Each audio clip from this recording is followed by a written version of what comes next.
या घडीची महत्वाची बातमी आहे। दिशा सालियनच्या अंत्यविधीपूर्वीचे फोटो आता समोर आलेले आहेत। 5 वर्षांनंतर हे फोटो समोर येताना दिसतात। या घडीला महत्वाची बातमी, दिशा सालियनच्या अंत्यसंस्कारापूर्वीचे काही फोटो लोकशाही मराठीच्या हाती लागलेले आहेत।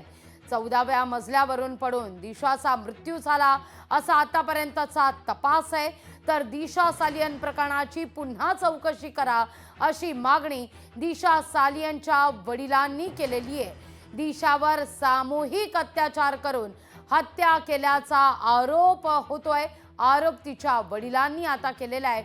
यानंतर दिशा सालियन प्रकरणी आज विधिमंडळात चर्चा होण्याची शक्यता सुद्धा नाकारता येत नाहीये। या घडीची ही महत्वाची बातमी आपण पाहतोय।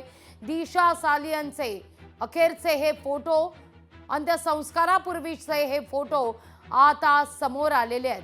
14व्या मजल्यावरून पडून दिशाचा मृत्यू झाला असा आतापर्यंतचा तपास सांगतोय। आता मात्र 5 वर्षांनंतर आता पुन्हा एकदा या सगळ्या प्रकरणी तपास करण्याची मागणी दिशाच्या पालकांकडून, वडिलांकडून केली जाते। दरम्यान या प्रकरणी दिशा सालियनच्या वडिलांनी हायकोर्टात एक याचिका दाखल केलेली आहे, ज्यात गंभीर आरोपही करण्यात आलेला आहे। सामूहिक अत्याचाराचा गंभीर आरोप दिशा सालियनचे वडील सतीश सालियन यांनी केलेला आहे। त्यामुळे आता या सगळ्या प्रकरणी राजकीय वर्तुळातून देखील आरोप प्रत्यारोप होत आहेत। सत्ताधाऱ्यांकडून सभागृहात हा मुद्दा उपस्थित केला जाण्याची शक्यता नाकारता येत नाहीये। तर विधिमंडळाच्या पायऱ्यांवर देखील सत्ताधाऱ्यांकडून आंदोलन केलं जात आहे।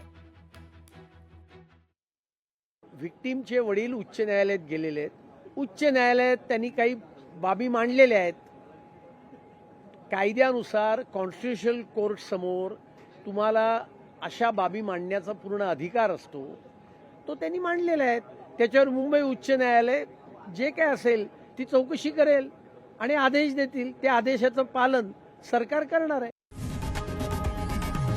लोकशाही मराठी ऐका, पहा, जागरूक रहा।